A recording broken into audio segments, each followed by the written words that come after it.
අයිබෝන් හැමදාම සඳුදාට unlimited history වැඩසටහනත් සමග එකතු වෙන ඔයාලට ටිකක් දුක්මුසු ආරංචියක් කියන්න වෙනවා වැඩසටහන ආරම්භ කරන්න ඉස්සෙල්ලා. අපෙන් සිදුවෙච්ච තාක්ෂණික දෝෂයක් හින්දා අද වැඩසටහනේ වීඩියෝ ඔබට බලන්න ලැබෙන්නේ නැහැ. හැබැයි මෙම වැඩසටහනේ හඬපටයත් අපි සුපුරුදු ලෙසම YouTube එකට මෙම වැඩසටහන එක් කරනකොට ඒ වැඩසටහනට අදාළ නිදර්ශකයන් ඔබ දන්නවා අපි ඒවත් එකතු කරනවා. දැන් සීගිරිය ගැන කතා කරනකොට අපි ඒ සීගිරියේ අදාළ තැනේ ඡායාරූප හෝ ඒ පිළිබඳව වගවිත්ති තොරතුරු රූප ලෙස එකතු කරනවා. ඉතින් අපේ මූණු පේන වීඩියෝ නැති වුණත් ඔබට අර නිදර්ශකයන් සමග අන්ලිමිටඩ් හිස්ටරි හඬපටය බලන්න අහන්න පුළුවන්. ඉතින් ලබන සතියේ ඉඳන් සුපුරුදු විදිහටම අපිට හැකි වෙයි අපේ මූණවල් පේන සුපුරුදු වීඩියෝත් එක්ක හමු වෙන්න. එතකන් මේකත් බලන්න පුළුවන්. බලනවට වැඩිය අහන්න පුළුවන්. අපි ඔබට පොරොන්දු වෙනවා ඒ ඡායාරූප නිදර්ශකයන් අපි මේ වීඩියෝවට එක් කරන විට අපි හැමදාම කළා වගේ ඒ රූපත් එක්ක යම්කිසි සංකේත සද්දයක් එක් කරන්න.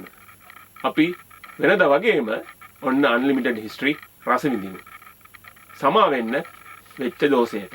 මේ ඔබ අහන්න බලන්න යන්නේ අපේ අද අන්ලිමිටඩ් වැඩසටහනේ පළවෙනි කොටස. Unlimited History. අපේ ජාතික කතාව. අයිබෝන් සුබ සන්ධ්‍යාවක් සුබ රාත්‍රියක් කියලා අපේ අන්ලිමිටඩ් හිස්ටරි අහගෙන ඉන්න බලාගෙන ඉන්න ඔබ හැම කෙනාවම අයිබෝන් කියලා නැවත වරක් පිළිගන්න ගමන්ම අපි ඉතින් සීගිරි ගිහිල්ලා එහෙම ඇවිල්ලා සීගිරිය පිළිබඳව ලොකු උද්‍යෝගයක් ඇති වෙලා බොහෝ දෙනෙක් මාපාගල කියලා දෙයක් සීගිරි අසල තියෙනවා කියලා අපේ මේ සීගිරි ගමනත් එක්ක දැනගෙන අපේ 53 වෙනි වැඩසටහන ලෙස අද අන්ලිමිටඩ් හිස්ටරි කතා බහ කරන්න යනකොට සීගිරි අතෑරලා කතා කරන්නත් බෑ. හැබැයි ඊට කලින් කියන්න ඕන කාරණා කීපයකුත් තියෙනවා. අපේ මහාචාර්ය රාජ්සෝම දේවයන් මේ කරුණු කාරණා අතර යම්කිසි ආකාරයක එතුමා පිළිබඳව මන රටේ ජාත්‍යන්තර පිළිගැනීම් එකලෙසින්ම තියෙනකොට විවිධ කතා බහ ඇති වෙනවා. පහුගිය සතියේ බ්‍රැඩ්ෂෝ ෆවුන්ඩේෂන් කියන ආයතනය එම ආයතනය ගැන කියනවනම් ඇමරිකාව පදනම් වෙලා නෙට්ජියෝ ඇඩ්වෙන්චර් නෙට්ජියෝ නැෂනල් ජියෝග්‍රැෆි සංග්‍රහව නෙට්ජියෝ චැනලය වගේ චැනල් එක්ක ඩිස්කවරි චැනල් එක්ක මේ ලෝකයේ ආකිලෝචි පුරා විද්‍යාව පිළිබඳව කටයුතු කරන ප්‍රධාන ලෝකයේ තියෙන ප්‍රධානම පදනමක්. ඉතින් ඒකේ නිල වෙබ් අඩවියට රොක් ආර්ට්ස් පිළිබඳව ලංකාවේ තියෙන රොක් ආර්ට්ස් පිළිබඳව මහාචාර්ය රාජ්සෝම දේවයන්ගේ එතුමන් පිළිබඳව විශේෂ ලිපියක් එම ආයතනය පළ කරලා තියෙනවා. එහි තියෙන විශේෂත්වය තමයි මේ මම හොයාගෙන ගිය විදිහට ඒ වෙබ්සයිට් එකේ අපි ගැන තියෙන එකම ලියවිල්ල. ලෝකෙ පුරාම දේවල් තියෙනවා. හැබැයි ලංකාවේ ආකියොලොජි ගැන පුරා විද්‍යාව ගැන ලංකාවට දීලා තියෙන එකම පිළිගැනීම මේ වෙබ්සයිට් එකේ. අපි බලන් ඉන්න කට්ටියට මේ වෙබ් අඩවියේ දල මුහුණත මේ අවස්ථාවේ පේනවා. අපි අහන් ඉන්න කට්ටියට පුළුවන් බ්‍රැඩ්ෂෝ ෆවුන්ඩේෂන් කියලා මම ස්පෙල් කරන්නම් එම වෙබ් අඩවිය ඔබට මේ ලියාගෙන පුළුවන් මේ වෙබ් අඩවියට ගොඩ වැදිලා මේ ගැන බලන්න. BRADSHAW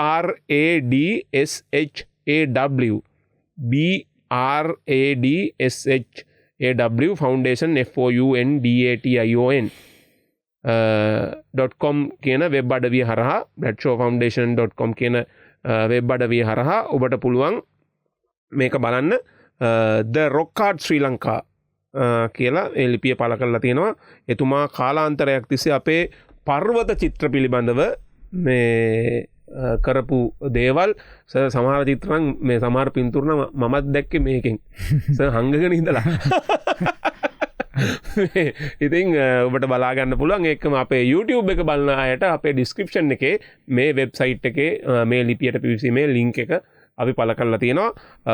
අපිට මේ සර්ගේ කතන්දරේ අපිට බලාගන්න පුළුවන්. අනේ මේ බ්‍රැඩ්ෂෝ ෆවුන්ඩේෂන් කියන එක අපිට ටිකක් ආගන්තුකයිනේ අහලා කරලා තිබ්බට චුට්ටි හැඳින්වීමක් කරන්නකෝ සර් ඒ ගැන. ඔවුන් බ්‍රැඩ්ෂෝ ෆවුන්ඩේෂන් කියන ජාත්‍යන්තර ආයතනයක්. මේ ආයතනය ඇමරිකා එක්සත් ජනපදය පදනම් කරගෙනයි ක්‍රියාත්මක වෙන්නේ. මේ බ්‍රැඩ්ෂෝ පදනම කියන ඒ පදනම විශාල ධන කුවේරයන් ධන ආයෝජනය කරලා එහෙම තමයි පිටරටවල් වල වැඩ කරන්නේ. දැන් බ්‍රිතාන්‍ය කෞතුකාගාරය ගත්තත් ට්‍රස්ටි එකකින් තමයි ඒක කරගෙන යන්නේ පදනමකින්. එතකොට මේ බ්‍රැඩ්ෂෝ පදනම කියන එකත් ඒ ධන කුවේරයන් මුදල් ආයෝජනය කරනවා ලෝකේ පර්යේෂණ දියුණු කරන්න. එතකොට මේ බ්‍රැඩ්ෂෝ පදනම කියන එකත් ඒ වගේ ලෝකයේ තියෙන ඊටාම දියුණු නූතන පදනමක් මේ විද්‍යාත්මක පර්යේෂණ සඳහා උදව් උපකාර කරන. එතකොට මේ බ්‍රැඩ්ෂෝ ෆවුන්ඩේෂන් එක තනිවම නෙමෙයි වැඩ කරන්නේ.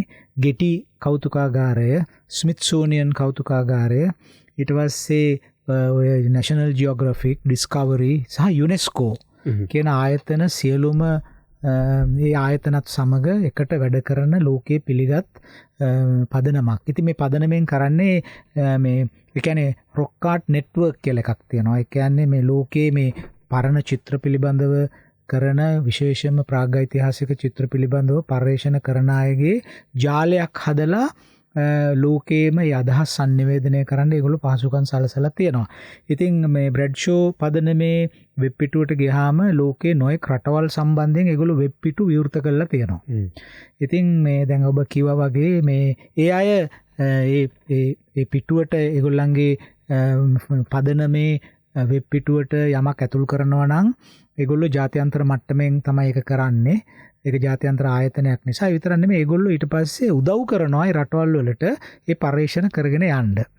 එතකොට මේ ශ්‍රී ලංකාව වෙනුවෙන් ඊටාම මෑතකදී ගිය සතියේ මම පසුගිය කාලවල කරපු පර්යේෂණ මේ වෙනම වෙබ් පිටුවක් ශ්‍රී ලංකාව සඳහා වෙනම වෙබ් පිටුවක් ඒගොල්ලෝ සකස් කරලා ඉදිරිපත් කරලා තියෙනවා. ඒගොල්ලෝ මාත් එක්ක sannivedanaya කරා ඒ කටයුතු සම්බන්ධයෙන්. ඉතින් මෙතෙන්දි කියන්න තියෙන වැදගත් දේ බ්‍රැඩ්ෂෝ පදනමක වැඩ කටයුතු කරන්නේ ප්‍රාග්ඓතිහාසික සංකල්ප වේදය ප්‍රජානනය වගේ ලොකු නූතන දියුණු කිරීම සමග. නමුත් මට බ්‍රැඩ්ෂෝ පදනමෙන් ලියලා දැනුම් දීලා තියෙනවා මේවා පමණක් නෙමෙයි පුරාවිද්‍යාව සම්බන්ධයෙන් ඔබ ලංකාවේ කරන වෙන පර්යේෂණ තියෙනවා නම් කරුණාකරලා අපිට ඒක sannivedanaya කරන්න. අපි ඒකට ජාත්‍යන්තර වේදිකාවක් සකස් කරන්න සූදානම් කියලා ඒගොල්ලෝ ලියලා තිබුණා. ඉතින් මම හිතන්නේ ඒක අපේ රටට ලැබිච්ච කීර්තියක් කියන එකයි මගේ අදහස. ඔව් ඒකම අපිත් සන්තෝෂ වෙනවා. මේ මම හිතන්නේ ඉදිරියේදී අන්ලිමිටඩ් හිස්ටරි වැඩසටහන පිළිබඳවත් එහි සටහන් වීමට නියමිතයි. ඔව්. ඒක නෑ ඇත්තම දැන් ලෝකේ තියෙනවා මේ මහජන පුරාවිද්‍යාව පබ්ලික් ආකියොලොජි කියලා විෂයක්. ඉතින් අපි මම බලාපොරොත්තු වෙනවා ඒගොල්ලන්ට sannivedanaya කරන්න අපි මේ කරන වැඩපිළිවෙල මහජනයා දැනුවත් කිරීම සම්බන්ධයෙන් ඒගොල්ලන්ගේ මතය මොකක්ද කියලා දැනගෙන ඒගොල්ලන්ට අපේ හඬපට යවලා සහ අපේ මේ YouTube නාලිකාවේ තියෙන දර්ශන නරඹන්න දීලා මේ ඒ අදහස අපි ඉදිරිපත් කරන්න මම හිතනවා ඒගොල්ලෝ ලොකු ප්‍රතිචාරයක් එකට දක්වයි කියලා මේ වැඩසටහනට. ඔව් දැන් මේ සඳහන් කරන්නේ බ්‍රැඩ්ෂෝ ෆවුන්ඩේෂන් එක දුවන්නේ මේ ලෝකයේ අතිරික්ත ධනයක් තියෙන මිනිස්සුන්ගේ පිහිටෙන් ධන කුවේරයන්ගෙන් විශාල ව්‍යාපාරිකයන් ඔවුන් ලෝකයේ තියෙන ඉතිහාසයේ ලෝක උරුමයන් රැක ගැනීම වෙනුවෙන් තමන්ගේ අතිරික්ත ධනය වියදම් කරනවා.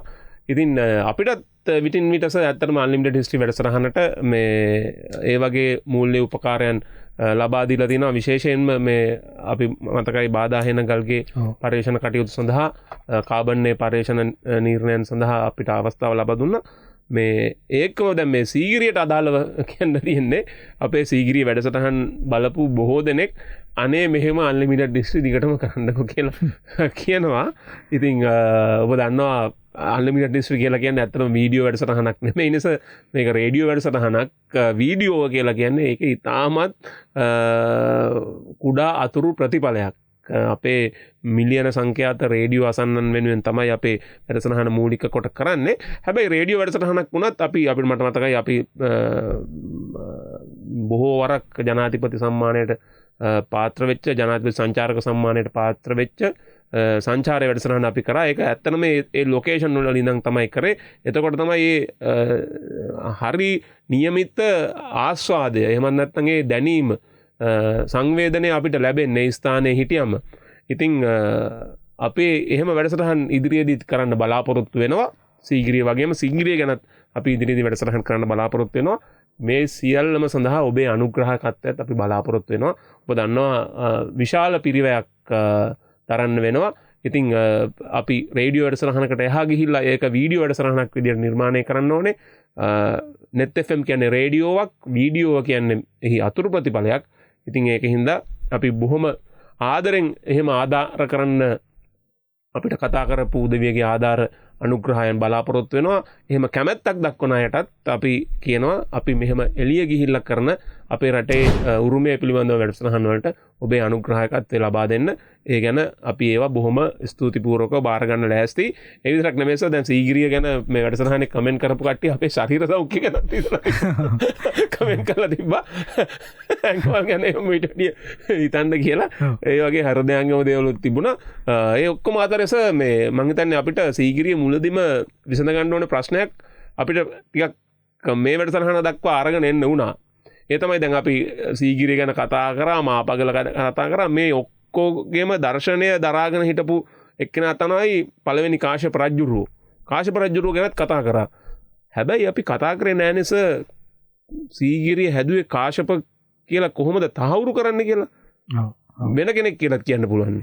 නෑ, ඒක තමයි මට මේ වෙලාවේ මතක් කරන්න ඕන. ඉස්සෙල්ලම වැඩසටහනේදී අපේ හිතවත් ශ්‍රාවක මහත්තුරු කීප දෙනෙක්ම ප්‍රශ්න අහලා තිබුණා. විශේෂයෙන්ම අපිත් එක්ක නිරන්තරවම ඉන්න නවසීලන්තේ වාසය කරන අපේ සුනීත ගුණතිලක මහත්මයා ඉතාම උනන්දුවෙන් මේ වැඩසටහනට සහභාගී වෙන, මේ වැඩසටහනේ පිළිබඳ අදහස් දක්වන මහත්මයෙක්. සුනීත ගුණතිලක මහත්මයාත් අහලා තිබුණා මේ කොහොමද සීගිරිය කාශ්‍යප රජුරුවම හැදුවයි කියලා කියන්න සාක්ෂි තියනවාද?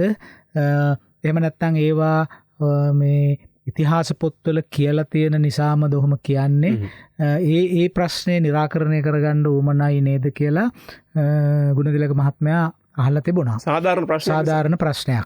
ඉතින් ඒක මම හිතනවා අනිත් ලංකාවේ බොහෝ දෙනෙකුට ඒ ප්‍රශ්නේ ඇති අහන්න සමහරව අහලත් තිබුණා, සමහරව අහලා නැහැ. ඉතින් මම ගුණතිලක මහත්මයාට පොරොන්දු වුණා මේ වැඩසටහනේදී ඒකට ප්‍රාමාණික පිළිතුරක් දෙන්න උත්සාහ ගන්නවයි කියලා. ඇත්තෙන්ම මේ සීගිරිය ගැන අධ්‍යයනය කරපු පුරාවිද්‍යාඥයින්ට, ඉතිහාසඥයින්ට, මානව විද්‍යාඥයිනුත් මේ කාරණය ගැන පළමු අරටම තමන්ගේ අවධානය යොමු කළා. ඒකට හේතුව තමයි නුවන් අපි පහුගිය වැඩසටහනේදීත් කිව්වා සීගිරිය පිළිබඳව මහාවංශයේ දෙවන කොටස හැටියට සලකන්නේ අපි චූලවංශය. චූලවංශයට මේ සීගිරිය පිළිබඳ තොරතුරු ඇතුළත් වන්නේ 12 වෙනි 13 වෙනි සතවර්ෂයේදී පමණ. ඒ කියන්නේ ධම්මකිත්ති කියලා ස්වාමින් වහන්සේ කෙනෙක් තමයි ඒ කොටස රචනා කළේ.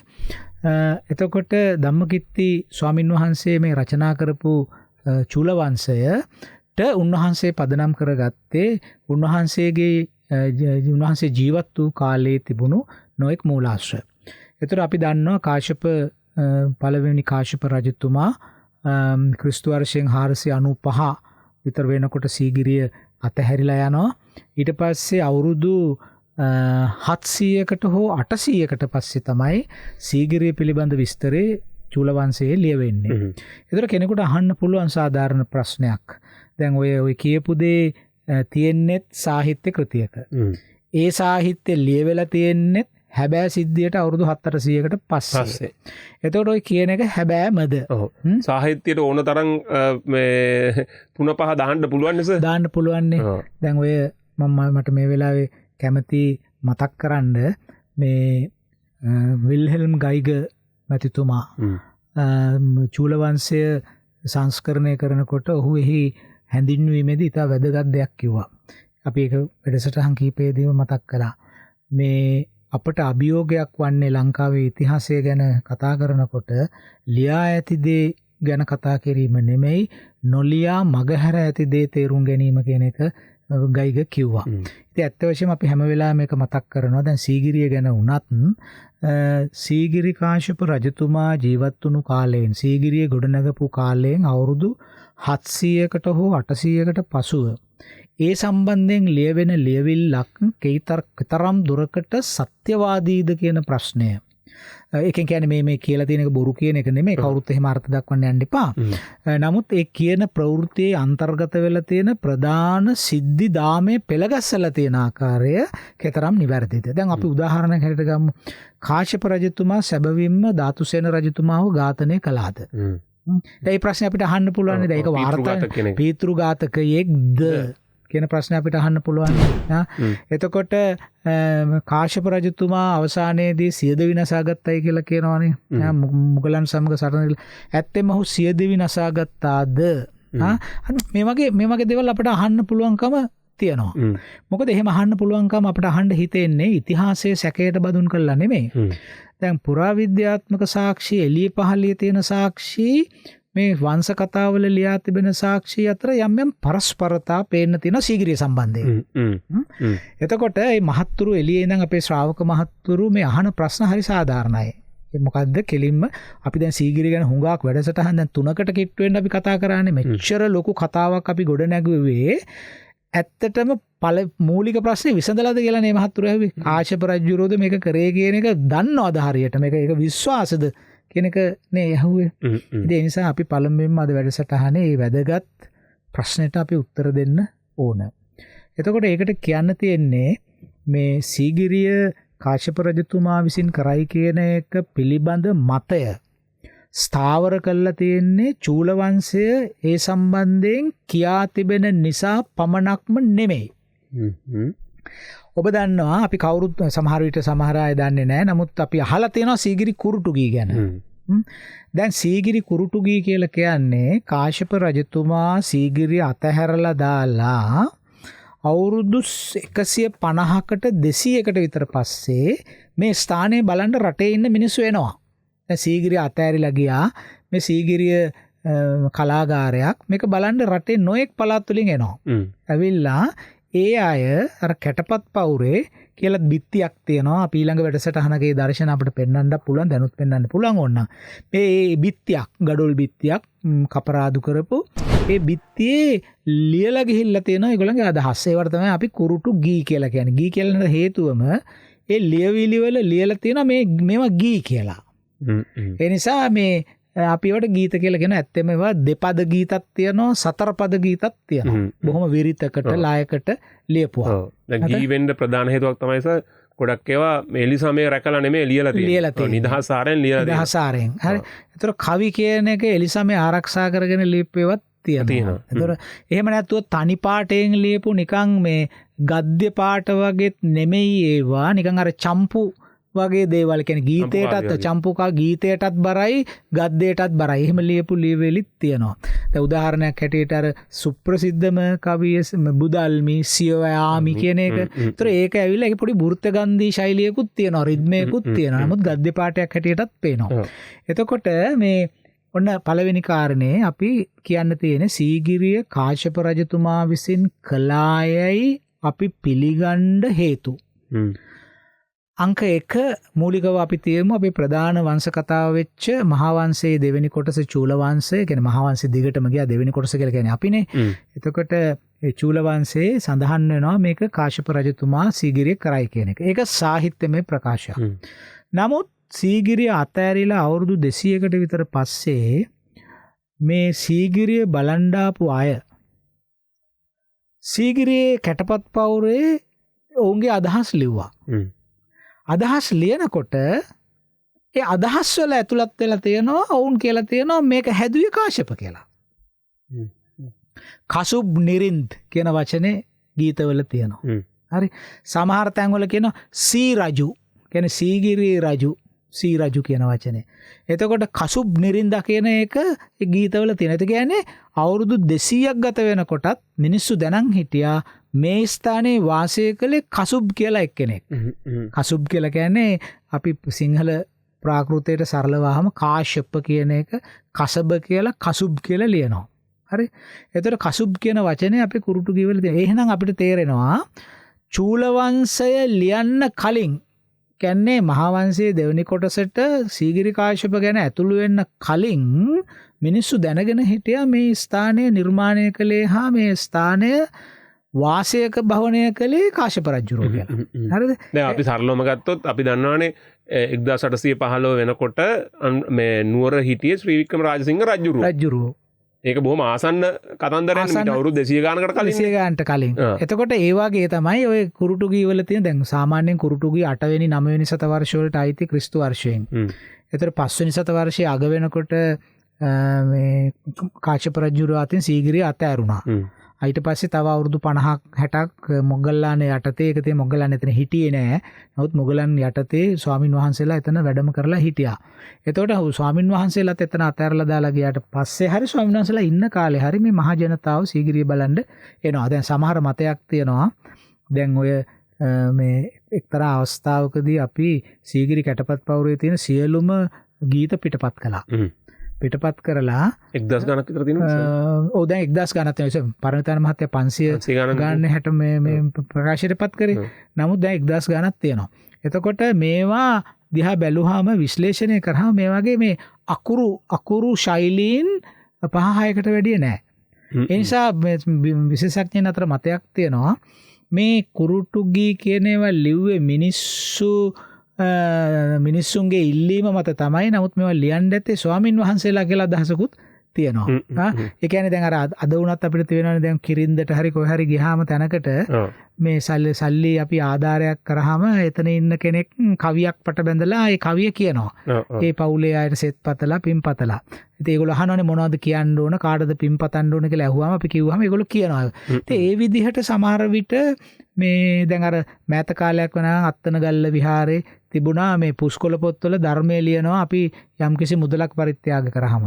ඒ වගේ දේවල් පන්සල් වල කරනවා ස්වාමීන් වහන්සේලා අතින්. ඉතින් සමහර අයගේ මතයක් තියෙනවා මේ අකුරු ශෛලීන් වල තියෙන වෙනස්කම් වල පරතරය අඩුවීම පදනම් කරගෙන එයා හිතනවා සමහර විට මේ යම්කිසි කෙනෙක් සීගිරියට ආවම ඒගොල්ලෝ මට මෙන්න මේ අදහස තියෙනවා මේක ලියන්න ඕන කියලා කිව්වම ස්වාමින් වහන්සේලා හෝ එතන හිටපු වෙන සාක්ෂරතාව තියෙන කෙනෙක් මේ ගීය ලිව්වද කියන එක පිළිබඳවත් ප්‍රශ්නයක් තියෙනවා. ඉතින් ඒවා සාකච්ඡාවට වෙන. නමුත් අපි අද මේ ඉදිරිපත් කරන්න අපි කුරුටුගී පදනමක් කරගත්තේ කාශ්‍යප රජතුමා විසින් සීගිරිය කරයි කියලා කියන්න තියෙන ඊටාම ශක්තිමත් සාක්ෂියක් තමයි මහාවංශයක රචනා කරන්නත් කලින්.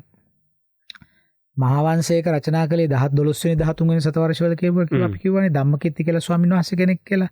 එතකොට ඊට කලින් 8 වෙනි 9 වෙනි සතවර්ෂ වෙනකොට මහජනයා ආවිල්ලා ලියලා තියෙනවා මේ කසුබ් නිරිදාගේ හිටපු තැන කියන කතාව. ඒක එක සාධකයක්. හරි. එතකොට අපිට මුකුත් කියන්න බෑනේ දැන් සීගිරිය ගැන තව තවත් නොයෙක් මත සමාජයේ තියෙනවා. එතකොට එහෙමනම් කැටපත් පවුරේ කොහේ හරි තැනක ඒ දැන් ওই සමාජයේ සම්භාවිත වෙන අදහස් වලට සමාන වෙනේවා ලියලා තියෙන්න ඕනේ මේක අහවලා කරේ මේක දැන් විවිධ අద్භූත අදහස් තියෙනවානේ සමාජයේ අසාමාන්‍ය රජවරු මේවා කරයි කියලා අසාමාන්‍ය රජවරු ගැන කරයි කියලා. හැබැයි එක්කෙනෙක් ගැන හරි සටහන් වෙන්න බෑනේ නේද? අඩු ගානේ මේ මතයක් අඩු ගානේ එහෙම මතයක් හරි කියවෙන්න ඕනේ නේ. ඒ කියන්නේ ඒ කාලේ තිබුණා නම් ඒක ලියන්න බෑනේ. ඔව් ඒ කාලේ එහෙම මතයක් තිබුණා නම් ඒ අය ඒක මතක් කරලා ලියන්න ඕනේ මේක අහවලා හදපු තැන මේක අහවලා වාසය කරපු තැන කියලා එහෙම ලියන්න ඕනේ. එතකොට ඒ කියන්නේ සීගිරිය අතහැරිලා අවුරුදු 200කට පස්සේ මිනිස්සු ලියපු දහසකට අධික ලියවිලි වල එක තැනකවත් මේක සීගිරි කාශ්‍යප කරා කියලා කලා කියලා නොතිබුණාට සීගිරි කාශ්‍යප තමයි මෙතන හිටියේ කියන අදහස ඒ හැම බොහෝ ලිපිවල තියෙනවා. වෙන කිසිම රජ කෙනෙක් ගැන නැහැ. වෙන කිසි දෙයක් ගැන ඒක කියලා නැහැ නේ එතන. ඒතකොට අපිට පේනවා එහෙනම් කාශ්‍යප රජුරෝ මේ සීගිරිය නිර්මාණය කළා මේ සීගිරිය අනික ඒ විතරක් නෙමෙයි මේ චිත්‍ර ඇන්දෙව්වේ කාශ්‍යප කියලා තියෙනවා ඒ කවිවල. හරි. එතකොට අපිට පේනවා මේ සීගිරිය නිර්මාණය කිරීම හා සීගිරිය වාසභවනය කිරීම කාශ්‍යප රජුරුවන්ගේ වැඩක් කියන කාරණේ ඊටාම පැහැදිලි. අනිත් එක තවත් කාරණයක් තියෙනවා ඊටාම තව මහත්මයෙක් අහලා තියෙනවා මට මතක හැටියට අපේ ගුණතිලක මහත්මයාම වෙන්න ඕන. අනේ තව අපේ හිතවත් ශ්‍රාවකයෙක් අහලා තිබුණා දැන් සීගිරිය වගේ ඊටා විශාල දැවැන්ත නිර්මාණයක් කරලත් රජතුමා ඇයි එක සෙල්ලිපියක්වත් ලිව්වේ නැත්තේ මම මේක කරයි කියලා. ඔව් මටත් ඒ සාධාරණ සැකේ තිබ්බා. ඔව් හැබැයි මෙහෙමයි. දැන් මොකද එතන සෙල්ලිපි ලියන්න ඇත්ති පදන් ගල් ඕන තරම් පාෂාණ තියෙනවා. නමුත් අපට එක බැලු බැල්මට නම් මවිතයට කාරණයක් වෙන්න පුළුවන්. ඇයි කාශ්‍යප රජුරෝ මේ නිර්මාණය කරයි කියලා කොහෙවත් ගලක ලිව්වේ නැත්තේ. ඉතින් මෙහෙමයි. ඒ කොයි රජුරෝද අපි මේ නිර්මාණය කරයි කියලා මේ අපේ රටේ ඉතිහාසෙ ලියලා තියෙනවා. එහෙම කවුරුත් ලියලා නැහැ. පන්සලකට යම්කිසි පූජාවක් කළොත් එහෙම නැත්තම් මහජනයා උදෙසා යම්කිසි නීතියක් පැනෙව්වොත් ඒවා සදාකාලිකව තියෙන්න ඕනයි කියන විශ්වාසය නිසා ගල්වල කෙටෙව්වා. මම ඔබට කියලත් ඇති නොවන් මතක ඇති අර නිශ්ශංකමල්ල රජුරෝ එක්තරා සෙල්ලිපියක ලිව්වා එයා ඇයි මේ ගල්වල මේ සෙල්ලිපි කොටන්නේ කියන එක. මම වැඩිපුරම තියෙන නිශ්ශංකමල්ල රජුරනේ. ඔව්. ඉතින් එයා කියපු ඒ පාඩේ අපි මීට කලිනුත් කිව්වා. නමුත් මම නැවත වරක් කියන්න කැමතියි. අපේ රජවරුන්ගේ තිබිච්ච දැක්ම මොකක්ද කියන එකකින් පැහැදිලි වෙනවා. නිශ්ශංකමල්ල රජතුමා කියනවා එයා මේ තොරතුරු ගල්වල කොටන්නේ වේයන්ට මීයන්ට පවා සාධාරණ වූ තල්පතෙහි ලියා දියෙහි ඇඳි ඉරක්සේ අස්තිර නොකොට මම මේ ගලේ ලියනවා. ඒ කියන්නේ පුස්කොළ පොත්වල ලිව්වම ඒවා වේයන්ට මීයන්ට සාධාරණයි. ඒ පුස්කොළ පොත් කනවා සත්තු. එහෙම වුණොත් එහෙම මේ කරපු වැඩ දියේ ඇඳි ඉරක් වගේ මැකිලා යනවා. ඒ නිසා එහෙම අස්තිර කරන්න නැතුව මම මේක ලියනවා. එතකොට දැන් අපි උත්තර දෙන්න යන්නේ කාශ්‍යප රජුරු හෙල්ලිපියක් කෙටුවේ නැත්තේ ඇයි කියන එකටනේ. අපේ රජවරු තමන් කරපු වැඩ තමන් කරපු ලෞකික වැඩ කොහෙවත් තැනක ලිව්වේ නැහැ. රජවරු යමක් ලිව්වනම් ලිව්වේ පන්සල් වලට දීපු දීමනා. මොකද ඒ රජ්ජුරුවන්ගෙන් පස්සෙන රජ්ජුරුවොත් ඒ පන්සලට ඒ දීමනාව අකණ්ඩව පවත්වාගෙන යන්න ඕන නිසා ඒක දැනුම් දෙන්න එක ලිව්වා. ඔය කියන අතීතයේ රජවරු ගැන පමණයි. අතීතයේ රජවරු ගැන මම මේක රජවරු හිටියත් අතීතයේදී අතීතයේ හිටියේ. නැත්තම් ගල් පූර්වල ඕන තරම් කොටා ගන්න කට්ටියයි. රජවරු ඉතින් ඒ අයගේ දැක්ම ඒ වගේ. ඒතර එහෙම නැත්තම් ජනතාවට බලපාන යම්කිසි නීතියක් තියෙනවා නම් ඒ නීතිය දැන් 4 වෙනි මහින්ද රජතුමාගේ වේවැල් කැටිය පුවරු ලිපිය. ඒක මේ රටේ සිවිල් හා අපරාධ නීතියේ ස්වරූපය පෙන්눔 කරන කැඩපතක් වගේ දෙයක්. ඒකේ තියෙන්නේ අපේ රටේ හරක් හොරකම් කරොත් මොකද කරන්න ඕන, මිනී මැරුවොත් මොකද කරන්න ඕන, ඒවට දෙන ලද නීති රීති තමයි වෙයි සඳහන් වෙන්නේ. ඒතර තවත් ඒවායි තියෙනවා ආරාමවල පරිපාලනය සම්බන්ධ නීති රීති. මොකද නීතිය කියන එක ලියන්න ඕනනේ. කටින් කට આવොත් එහෙම නීතිය සංශෝධනය වෙලා නීතියට වෙන අර්ථ නිරූපණය වෙන්න පුළුවන්නේ. ඒ නිසා අපේ රජවරු මේවා ගල්වල කොටලා තිබ්බා මේවා වෙනස් නොවෙන්න. එහෙම කළා මිසක් අපේ රටේ හිටපු කිසිදු පාලකයෙක් තමන් විසින් කරපු ලෞකික කටයුතු මගේ මාලිගාව මෙහෙම හැදුවා, මගේ උද්‍යානය මෙහෙම හැදුවා කියන දේවල් කවදාකවත් ලිව්වේ නැහැ.